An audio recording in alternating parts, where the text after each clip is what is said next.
माननीय सभापति महोदय, मैं आपका बहुत आभारी हूँ जो आपने मुझे इस बिल पर बोलने का मौका दिया। यह जो बिल सहकारिता समिति को एक समिति में भेजने का निश्चय किया गया है, जिस पर कल से बहस हो रही है, उस पर मैं आपके हुक्म से कुछ कहना चाहता हूँ। श्रीमान, इस बिल को देखा जाए तो यह समझ में आता है कि यह कोई नया बिल नहीं है, बल्कि जो सन 1912 का कानून है उसी की लाइन पर बनाया गया है और कोई बात नई नहीं रखी गई है। श्रीमान, इसमें सहकारी खेती की बात रखी गई है। अगर यह कहा जाए कि यह कोई नई बात नहीं है तो गलत नहीं होगा।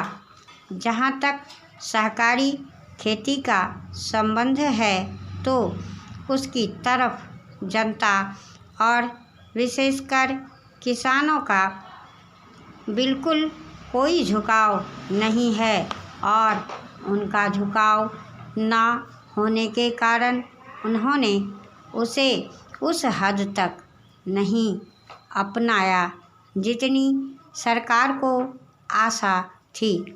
श्रीमान, आपको मालूम है कि नागपुर कांग्रेस में यह प्रस्ताव पास हुआ है कि सहकारी खेती कराई जाए। पूरे देश में इस समय इसका जोर चल रहा है और इसको लाने के लिए न मालूम इसके कितने रूप रखे गए हैं। यह कहा गया है कि इसके अंदर कोई जोर नहीं है। अभी एक माननीय सदस्य कह रहे थे कि राजनीतिक पार्टी के लोग यहाँ पर सहकारिता के संबंध में कुछ कहते हैं और बाहर किसानों से कुछ और ही कहते हैं। वे किसी से यह भी कहते हैं कि तुम्हारी ज़मीन छीन जाएगी। मैं यह निवेदन करना चाहता हूँ कि यह जो कहा गया है और किसानों के अंदर जो भावना पैदा होती है वह इस बिल से साफ जाहिर होती है कि वह गलत भावना नहीं है। मैं यह जानता हूँ कि जब किसान पार्टी का जोर बढ़ा और किसानों की आवाज़ बुलंद हुई तो सरकार ने और हमारे नेताओं ने यह कहना शुरू कर दिया कि हम सहकारी खेती को किसानों के ऊपर लादना नहीं चाहते, बल्कि यह तो किसानों की मर्जी पर है।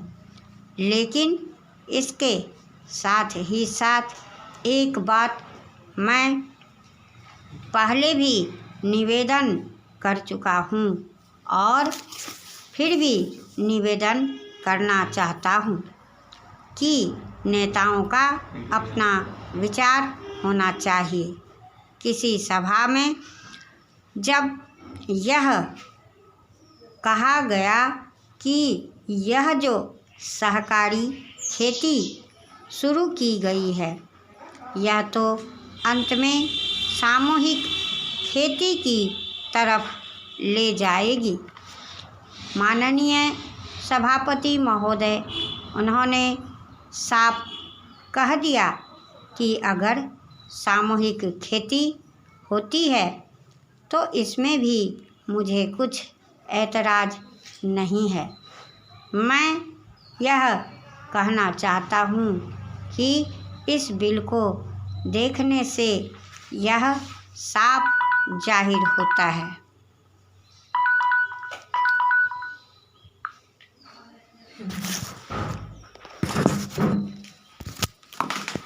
साफ जाहिर होता है।